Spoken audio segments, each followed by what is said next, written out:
Assalamualaikum warahmatullahi wabarakatuh. Halo anak-anak, bagaimana kabar kalian? Semoga selalu diberikan kesehatan ya. Hari ini kita akan belajar tentang sistem peredaran darah. Apa sih sistem peredaran darah itu?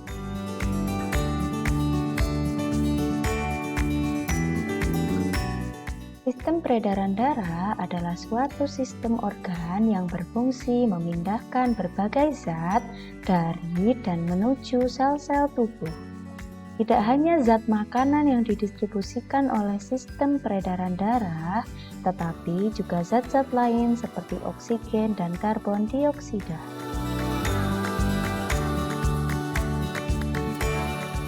Sistem peredaran darah pada manusia bersifat tertutup dan ganda. Tertutup artinya darah dialirkan melalui pembuluh darah. Nah, bisa dilihat di gambar sebelah. Di sini ada sistem peredaran darah terbuka dan sistem peredaran darah tertutup. Ini adalah gambar jantung, ini adalah gambar pembuluh darah. Nah, untuk sistem peredaran darah tertutup, darah akan melewati pembuluh darah. Untuk sistem peredaran darah terbuka, darah setelah keluar dari jantung, dia akan diedarkan ke seluruh tubuh tidak melalui pembuluh darah. Ini untuk sistem peredaran darah terbuka biasanya dimiliki oleh hewan. Kemudian, ganda artinya melewati jantung sebanyak 2 kali dari seluruh tubuh dan paru-paru. Nah, peredaran darah manusia terjadi sebanyak 2 kali, yaitu yang pertama melewati seluruh tubuh kembali ke jantung, yang kedua dari jantung menuju paru-paru, kemudian kembali lagi ke jantung. Itulah kenapa sistem peredaran darah pada manusia disebut peredaran darah ganda.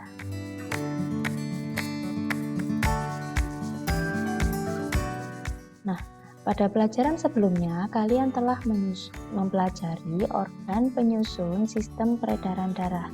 Ada apa saja sih organ penyusun sistem peredaran darah? Benar sekali, ada jantung, pembuluh darah, dan darah. Jadi ada 3 organ penyusun sistem peredaran darah, yang pertama yaitu jantung, yang kedua pembuluh darah, yang ketiga adalah darah itu sendiri.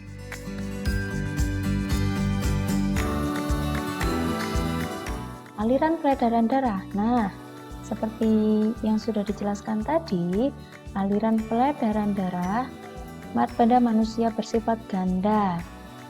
Nah, di sini aliran peredaran darah pada manusia bagi menjadi 2, yaitu peredaran darah besar dan peredaran darah kecil.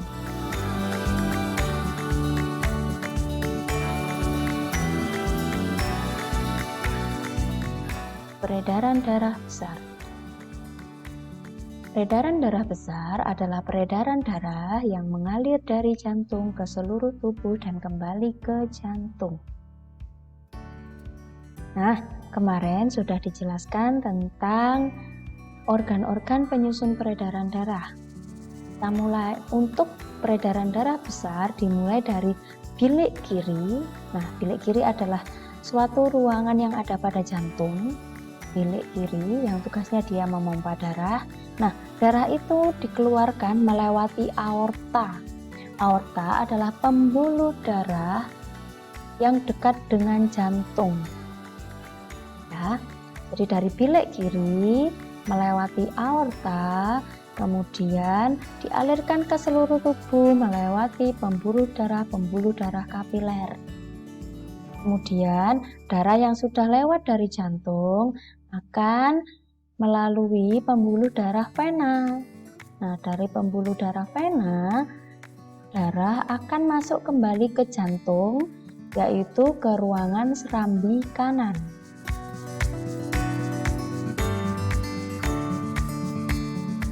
Untuk memudahkan kita menghafalkan ruangan-ruangan pada jantung, pada peredaran darah besar, kita bisa menggunakan istilah bisa. Apa maksudnya pisah? BIB. Berarti dari bilik kiri ya, dari bilik kiri maka darah akan dialirkan ke seluruh tubuh. Dari seluruh tubuh darah akan masuk kembali ke serambi kanan. Bisa. Bilik kiri, serambi kanan. Nah, seperti dilihat pada gambar berikut ya. Dari bilik kiri darah akan dikeluarkan melewati aorta atau pembuluh darah yang dekat dengan jantung, kemudian dialirkan ke seluruh tubuh, melewati pembuluh darah kapiler, kemudian melewati pembuluh balik atau vena, kemudian masuk ke serambi kanan. Ya. Kemudian untuk selanjutnya kita akan mempelajari peredaran darah kecil. Peredaran darah kecil adalah peredaran darah yang mengalir dari jantung ke paru-paru lalu kembali ke jantung. Jika peredaran darah besar tadi dari jantung ke seluruh tubuh lalu kembali ke jantung, kalau peredaran darah kecil dari jantung ke paru-paru lalu kembali ke jantung. Jadi seperti ini ya. Dari jantung, ruangan yang mengeluarkan darah adalah bilik kanan. Dari bilik kanan akan melewati arteri paru-paru, kemudian menuju paru-paru. Setelah itu, dari paru-paru darah akan dikeluarkan menuju pembuluh darah vena. Kemudian masuk lagi ke jantung melalui ruangan serambi kiri. Untuk memudahkan kita menghafal peredaran darah kecil, kita bisa menggunakan istilah BASI. BA, bilik kanan. SI, serambi kiri.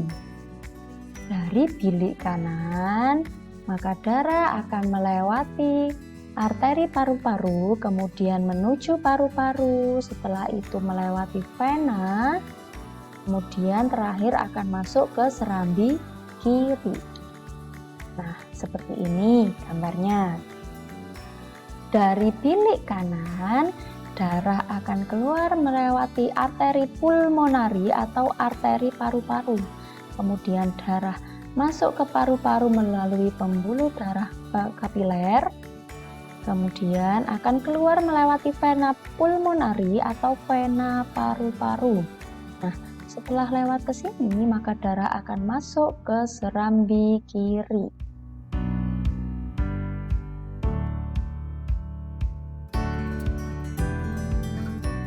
Nah, bisa kita lihat di sini proses perjalanan darah menuju seluruh tubuh dan paru-paru. Seperti yang sudah dijelaskan di awal, bahwa peredaran darah manusia bersifat ganda, yaitu 2 kali melewati jantung, yaitu dari seluruh tubuh dan dari paru-paru. Bisa dilihat di sini ya, yang menuju ke seluruh tubuh, dia melewati bilik kiri. Bilik kiri, kemudian dia akan keluar melewati aorta, menuju seluruh tubuh, kemudian akan kembali melewati pembuluh darah vena, dan dia akan masuk ke dalam serambi kanan. Kemudian untuk peredaran darah kecil,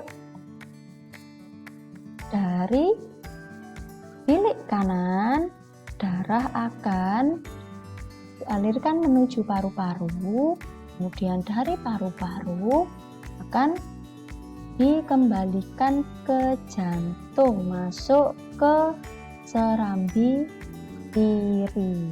Jadi seperti itu anak-anak peredaran darah manusia. Terima kasih atas perhatiannya, semoga bermanfaat.